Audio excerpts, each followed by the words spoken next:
All right, ladies and gentlemen, welcome back. It's another Wednesday. It's another 11 a.m. somewhere in the world, definitely here in Europe right now. I got beautiful questions today.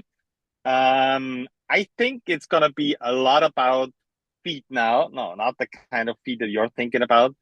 Everybody has access, not only fans. Hi. Um, Last week, talking about the hip, we already touched on the foot, but today we want to dive a little bit deeper. What is your stance on how to train your feet? Yeah, so I go with the Beatles. And they said, let it be. Don't train your foot. All right. So I'm spending a lot of time explaining the foot and how it works and what it needs.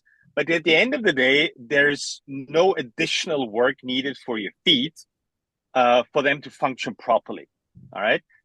There's no, okay, everything that I'm saying from now on is take it with a grain of salt. And if you have unlimited time, do whatever you want. If you have restricted time, you have to eliminate stuff that's not necessary. That doesn't mean it won't help, like rolling your feet or like toe spreaders or walking barefoot. Like that's all great stuff. My from my point of view and from where I'm coming from is okay. I have like 2 or 3 hours a week maximum to get your body fixed, straight, strong, and beautiful. And with that limited time capacity and that time constraint, I'm trying to get rid of everything that's not fucking necessary. All right. So that's the intro to the feet. So let them be. What does that mean? The foot needs two things and two things only. The first one is it needs heavy loading. That means your foot has this. This is an arch.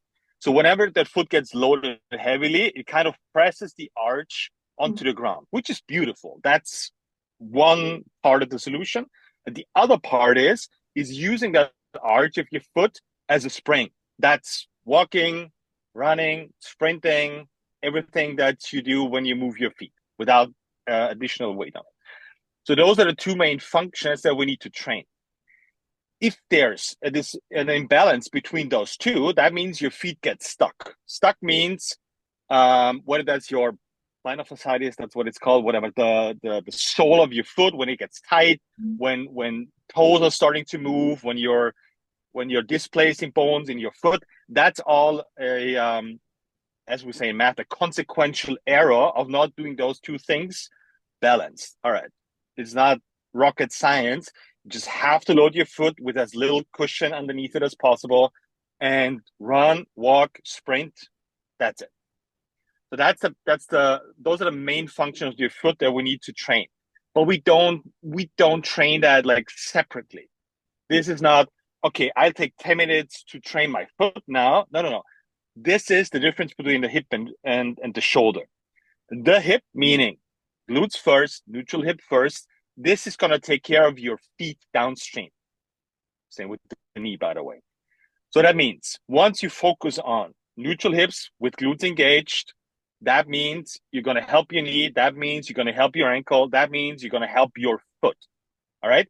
It does not work the other way around. Just because you work on your foot is not going to fix your hips. Right. It's going to make your foot better, maybe a little looser or less tight or whatever you call it. And again, do it if you have unlimited time, right? Roll your feet, roll your calves. That's all beautiful. But if you have not unlimited time for training, skip it. Take that time and focus on getting the neutral hips in with the glutes engaged and moving that thingy somewhere. This will help your feet a ton. That was actually a pretty short answer for all that's going through my head right now. Beautiful. Let's keep it there. Okay, so because I actually have a question on that. You say heavy load, and what is, for instance, your point when you look at like the whole trend of barefoot shoes? Or would you recommend someone to train like specifically, I don't know, like once a week barefoot, for instance? Sure. The thing is, I'm all for barefoot walking. I'm all for barefoot training. I'm all for barefoot running. Like that makes sense. But we have to take care of where most people are starting from. And this is not, and for most people, this is too much at first because our feet are so weak. They're collapsed all the time, and we're not used to putting pressure, heavy load on it. We're not used to running barefoot. So when people use your barefoot shoes, I'm all for it for heavyweight training. Brilliant. Use it for walking. Brilliant. Be careful when you start running and sprinting in them because it's literally the same as um, starting your car and going 100 miles per hour, like in the first 3 seconds without warming up the motor.